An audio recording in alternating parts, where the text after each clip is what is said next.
guys! Welcome back to my channel. It's me, Ram of Ram De Leon Vlogs, and thank you for clicking this video. Okay, on this episode ng ating vlog, pupunta tayo ngayon sa Kia New Manila kasi na-inform kami na available na daw for pick up yung OR, yung CR, and especially yung plate number. So tara, samahan nyo kami papunta ng New Manila, and then sana nandun din si Joseph, and tignan natin kung sino yung mga pwedeng mag-assist sa atin para magkabit nung mismong plate number natin dito kay Muzan. Guys, sa mga hindi pa pala nakapag-subscribe dito sa channel natin, no, so visit nyo lang yung YouTube channel ko, that's Ram De Leon Vlogs, and don't forget to like, share, subscribe, and hit the notification bell para maging updated kayo sa mga ganaps and happenings pa natin, okay?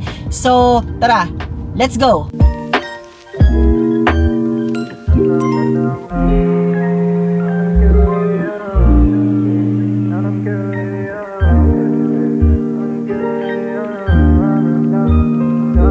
Hello guys! Okay, so habang traffic pa dito sa Ortigas Avenue Extension, no, while nag-drive si Carlo dito, no, I would like to share yung timeline natin nung start na nakuha natin, nung minessage pala natin si Joseph until today. So ito yung mga timeline ha, para at least yung iba sa atin meron din guide, and para malaman din ng iba kung gaano kabilis natin nakuha si Muzan. Okay, so yung first is May 10. Eto, may cheat sheet ako dito. So May 10, kinontak natin si Joseph via Facebook Messenger kasi doon natin nakita originally yung page. Then during that time, no, nung May 10, nung umaga, halos magka-chat lang din kami ni Joseph. Nagtatanong lang din ako ng mga bagay about the Kia Sonet and all, din yung rates. And then, may mga binigay din kasi siya ng mga details. Ayun, that day din, I decided na lumipat from Messenger to Viber para pwede kong ma-add si Carlo. And then, kinopy-paste ko na lang dun yung mga sinabi ni Joseph. I mean, screenshots nung conversation para at least updated din to si Carlo nung pinag-usapan namin ni Joseph sa Messenger. And dun sa conversation, dun sa Viber na, sinabi na rin ni Joseph doon kung magkano yung mga rates, kung magkano yung down payment, kung magkano yung magiging monthly amortization if ganitong payment yung ibibigay namin. So, may mga binigay siyang quotation, like for example, for down payment na 20%, 30, 35, 40, tapos, naka-compute na rin doon if magkano yung magiging monthly amortization. So, naka-customize siya if magkano yung ibibigay ni customer kay agent. Para hindi na rin mahirapan si buyer na mag-monthly amortization kasi baka masyadong mabigat na yung maging monthly even though na mababa yung magiging down payment. Ayun, and then, since sure buyer naman tayo kasi talaga aggressively looking kami na magkaroon ng Kia Sonet that period. And of course, hindi lang naman si Joseph yung minessage namin that time. So, marami kami mga minessage na mga agents ng Kia. Nag-message kami sa Kia Ortigas, sa Pasig, sa QC, and sa Alabang nag-messaging kami. Pero kasi based dun sa quotation na binigay sa amin, yung offer ni Joseph yung the best and pasok dun sa budget natin. And then that day din, no, kasi umaga kami magkausap ni Joseph dun sa chat, kinuha na rin niya yung mga details namin parehas, yung mga necessary information, yung valid IDs, and yun, pinapay na namin nung mga bandang hapon kasi nag-work kami nung umaga. Okay, and then next day is May 14 na. Nag-message siya sa amin si Joseph na naipasa na daw niya yung mga details namin dun sa mga banks, and then ang advice na is mag-wait daw kami na merong mag-reach out na sa mga banks na in-applyan niya kasi talagang yung mga banks paunahan yan kapag yung mga kumukuha ng kotse. Then same day din, May 14, ang unang nag-message, I think CPS Bank, no? CPS Bank yung unang nag-email, and then the day itself din nag-send din ng email si BPI. Then next day, May 15, may nag-reach out na sa amin na may magko-conduct daw ng background check, and then pag-check namin si BPI yun. So sobrang bilis mag-contact ni BPI kasi even though na hindi siya yung first na nag-reach out, yesterday, sila talaga yung nag-reach out naman for the background check and all. So, may mga tinanong lang. Then, ayun, hindi namin ina-expect na the same day din, nakatanggap na kami ng acceptance ang email kay BPI na approve daw yung loan namin sa kanila for the Kia Sonet SX. And then also, nung nalaman namin yun, minessage namin agad si Joseph, and then right after that, nagbayad na rin kami ng reservation fee kay Joseph, and then si Joseph na daw bahala mag-asikaso sunod. Para at least sure tayo na meron na tayong naka-reserve na Kia Sonet SX. Ayun din, nag-offer din si Joseph ng mga available na colors, like meron kasi silang red for the SX, meron din sila ng parang green, ito yung parang limited edition, pewter olive yung tawag, parang ganito yung color, ganyan. And then ang gusto talaga kasi namin makuha is itong pearl white na color ni Kia Sonet, para ano lang, classic lang, para classy, ganyan, hindi masyado bright yung color. And then, eto na nga, May 16 na, so, nag-contact ulit si Joseph sa amin, may mga konting adjustments lang sa payment schemes, kasi iba pala yung payment terms ni BPI kumpara kila PS Bank, Security Bank, and all. So, nagkaroon na ng konting adjustments lang naman, and okay lang naman kasi pasok pa naman dun sa budget namin. And then, nag-request na rin pala si Joseph na mag-register si Carlos sa portal ng LTO kasi kailangan naka-register siya sa LTO para at least pagka-release ng car, okay na lahat. And then, same day, May 16 din, actually may pumunta na isang employee from, hindi ko na matandaan kung anong company, pero ano siya, for background check. Pumunta siya sa condo namin, nag-conduct ng face-to-face background investigation. May mga tinanong kung gano'n na kami katagal sa condo, gano'n na kami katagal magkasama. And siguro for verification purposes na kaya talaga naming magbayad nung loan and before nila i-release yung car. And then, nung pag-alis ng employee na nagko-conduct ng background check, nakita namin sa email na nag-reach out din si Security Bank na parang nire-review din nila yung loan namin and then i-expect daw namin na may mag-reach out. Pero since nauna na kasi si BPI and approved na and all, tinurn down na namin yung offer ni Security Bank. Then same day din, nag-send na rin ng image or picture si Joseph na nabayad na daw niya dun sa cashier yung reservation fee namin, which is hindi ko pwede sabihin ko magkano. Message na lang si Joseph magkano. Pero at least secured na meron kaming isang slot for the Kia Sonet SX. Then next day naman, May 17, I think Saturday. Saturday, nagpunta kami ng Kia New Manila kasi itong isa, hindi niya pa na-drive actually. Yung Kia Sonet SX. So, nag-request kami that day if pwede kami makapag-test drive, at least ma-feel ni Carlo yung pag-drive ng car. So yun, punta kami ng Kia New Manila kasama si Leia and Doan. Hello. Ayan, so sila yung nag-test drive and then that day itself binigay na sa amin yung mismong actual receipt nung reservation payment namin. So marami nangyari nung May 17. And then nung after ng May 17, syempre waiting period tayo. Ang next na update na was last May 27 na. So nagkaka-chat naman kami ni Joseph from time to time. Then ayun, from May 17 until May 27, actually nagkaka-message naman kami nila Joseph from time to time, kinukumusta namin if nakarating na ba yung Kia Sonet, okay na ba for pick up. Then after May 17, syempre nagkakaroon din kami ng mga updates from time to time sa Viber. Actually mabilis mag-reply si Joseph sa mga queries. So if ever na meron kayong mga queries and questions, message nyo lang siya agad sa Viber. Yun, so nung May 27, nag-message siya sa amin na ang sinabi niya is hindi pa daw available yung pearl white sa Kia New Manila. I mean, wala pang stock ng pearl white, hindi pa dumating. Pero if ever na gusto daw namin magkaroon agad ng car, ang meron lang colors sa Kia New Manila that time was color red na Kia Sonet SX or yung pewter olive or yung green na car. And unfortunately kasi that time wala pa talaga ng pearl white. So ang sabi namin, willing to wait naman kami kasi yun talaga yung inaantay talaga namin. Kasi sayang naman if bibili lang kami ng car tapos hindi naman pala namin gusto yung color. So might as well mag-antay na lang din talaga kami. Pati quick story na nag-aantay lang din kami ng pearl white kasi hindi pa available yung parking namin. So inaantay din namin na maging available yung parking dun sa condo para hindi na kami magre-rent or hindi na kami maghahanap kapag dumating na mismo yung car. Then fast forward, June 2, of course, kaka-update kami nila Joseph and Carlo. So nagpo-provide naman ng update si Joseph pero unfortunately that time June 2 wala pa talagang pearl white daw. So abang-abang lang daw kami. And then, nung dumating yung June 4, nung nagtanong ako na ano ng balita, kasi kinakabahan and excited din kami na magkaroon na ng pearl white na Kia Sonet SX. Ang na-provide pa lang ni Joseph is conduction sticker. Meron na daw na naka-assign sa amin. And then, from time to time, i-update niya kami if paparating na ba or nasa kasa na yung pearl white.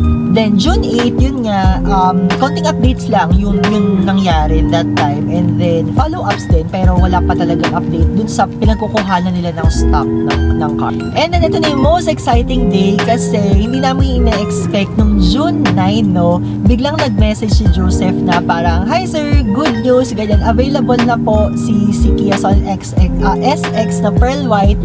Dadating na po siya dito sa kasa mamayang gabi, baka gusto niyo na pong kunin siya agad." Eh nung time na yun kasi parang Monday or Tuesday ata, basta weekday siya, eh hindi kami pwede kasi umalis kasi may work din kami, may day na work kami.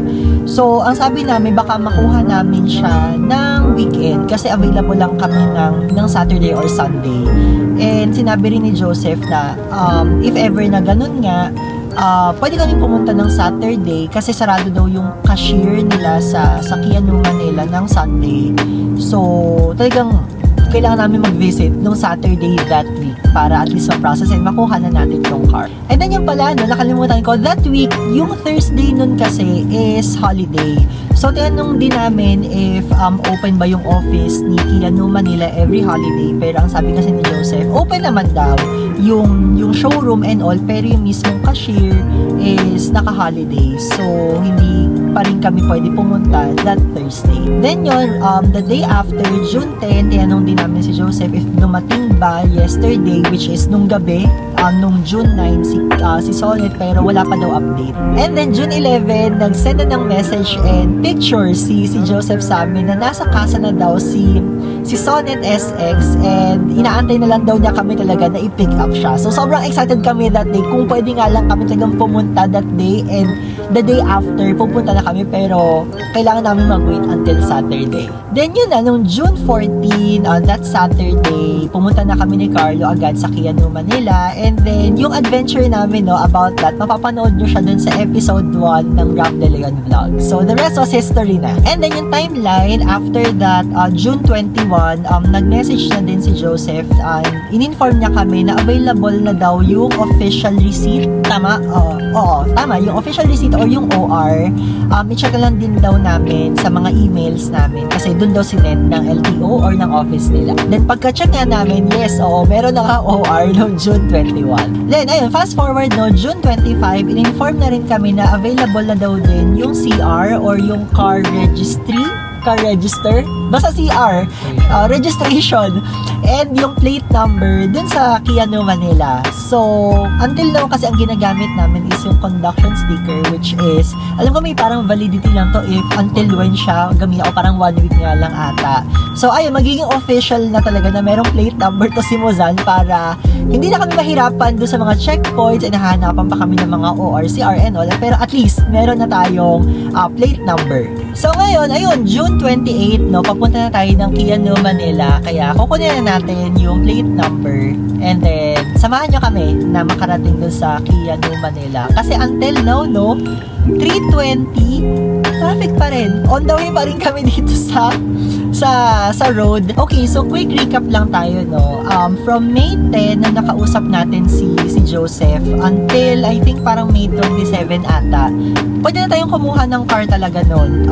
Yun nga lang, ang available nga lang na color is red and pewter olive. So, kaya medyo natagalan lang talaga tayo magkuha kasi winait pa natin na magkaroon ng available na color which is pearl white. Pero if ever na hindi naman kayo maselan sa color, actually mabilis yung naging process, very responsive yung agent, and naging mabilis lang naman din yung mga pirmahan as long as makapag-down and makapag-settle na kayo sa mismong office. Ayun, para sa mga nagtatanong, no, Ram, gano'ng kabilis ni-release or gano'ng kabilis nyo natanggap yung ORCR pati yung plate number nung pag-release nitong car? So, the day na nakuha namin tong car, parang mga 1 week after, naging available na din yung OR naka-receive na kami ng email, and then a week after nun, na makukuha na namin yung CR as well as yung plate number. So 1 week dun sa OR, and then 2 weeks dun sa CR and dun sa plate number from the day na nakuha namin to si Mozan. Ayun lang naman yung pwede kong ma-share for now, and so far umaayos na yung traffic dito. Sana makarating na kami agad kasi nauuhaw and nagugutom na rin kami. And mamaya makikita niyo rin yung happenings ng pagkabit. Syempre hindi namin papakita yung plate number, pero makikita niyo yung pagpunta namin dun sa mismong office. Sana nandun na rin si Joseph para makita niyo rin siya.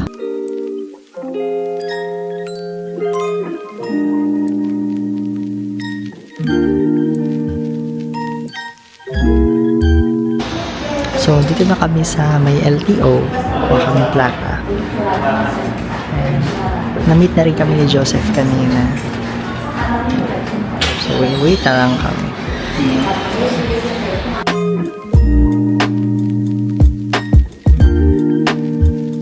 So, yan. Kumuha na natin yung plaka now. Hello, ate! Hello po! So, ayan. Na-meet na natin si Joseph now. And, pinipirmahan lang ng mga details. And even Saturday, meron silang work dito. So, shout out sa mga nag-work ng Saturday. Yun tayo sa casa ng New Manila. So, actually, marami sila dito. Like, for example, itong EV6. Yan. Ito, I think, electric na to. Tapos, meron din. Ito yung red na sinasabi ko kaninang Sonet. Ayan. Sonet. Tapos, meron din sila ditong Seltos. Hindi ako sure kung electric na rin to. Pero yan yung line-up ng cars nila dito. Tapos, ito yung Imperial Blue. Ayan. So, i-assist din tayo ni Joseph para dun sa pagpapakabit ng plate number natin. Dito na naman tayo nakapark sa tapat ng Kia Sonet.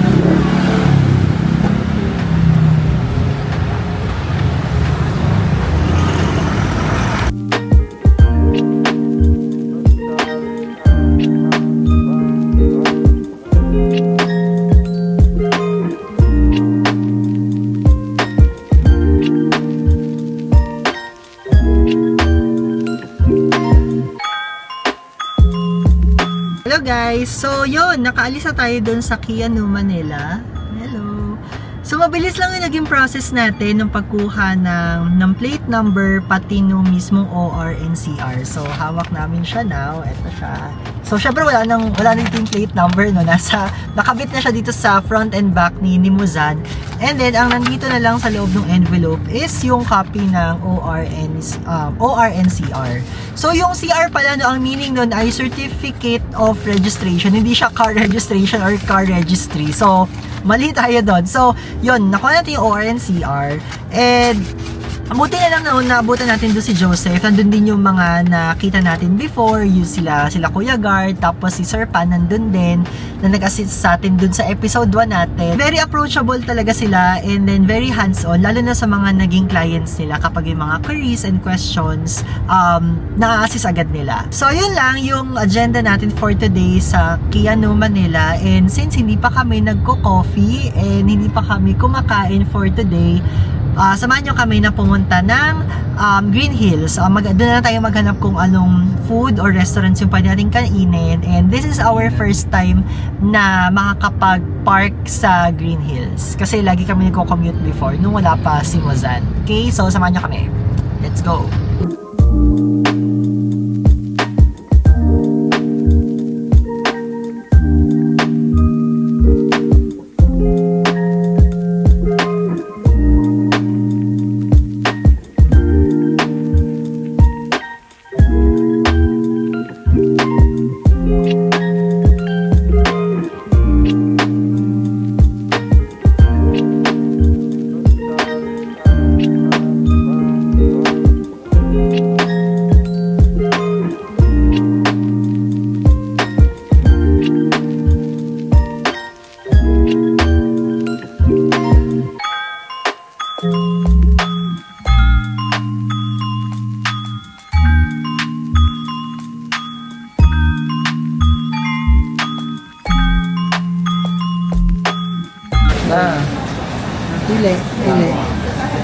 Ito mo. Ito mo. Yan. Okay. Lagyan mo na siya sa loob. Thank you. Thank you.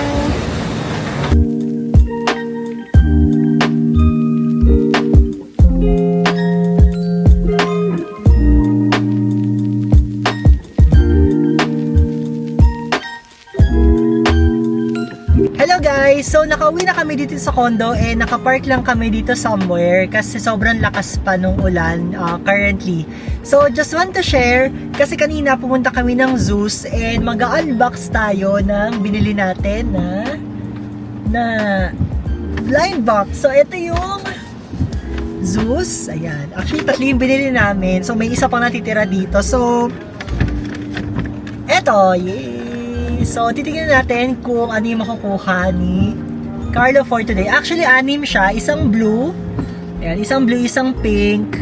Tapos may parang cookie. Tapos frap. Tapos may bean. Tapos yung portapal yung pangalan. Yung parang yun, yung ginaganon sa beans ng coffee. So, tara. Unbox na natin. Ay, Sana to. What else one? sino gusto mo? This si Portapal. Yung portapal, yung nilalagay dun sa mismo So via via Zeus app siya. So kapag pumunta kayo ng Zeus, sa Zeus application niyo siya i-order, tapos pakita niyo lang dun sa cashier. Ayan, open na niya. So ito yun. Si Portapal. Hala! Wait! Hala! Gusto ko hindi ba ina-open pero meron na kasing card. Nabili ko na. Ayun, so tama yung gusto mo. Sige natin, open natin. Pero may card na kasi, sabi niya, "Hi, I'm Portapal." Sobrang spoiler naman ng card. Yay! Si Tama ang Portapal. aking pili. Anong itsura? parang nasa loob yung mukha niya. Ayan. Wet. Oh, bastos. Ayun lang. So, very happy kasi yung gusto yung nakuha dun sa blind box. Okay, ayun lang naman guys, and thank you for watching this video. Kung nagustuhan niyo yung travel natin today, yung adventure galing sa Kianu, Manila and papunta natin ng Green Hills, subscribe lang kayo para malaman niyo pa yung mga gagawin natin next time. For those pala na hindi pa nakasubscribe, don't forget to like, share, subscribe, and hit the notification bell para mag-updated kayo sa mga happenings and ganaps natin in the future. Again, this is Ram of Ram the Vlogs together with Carlo. Bye-bye!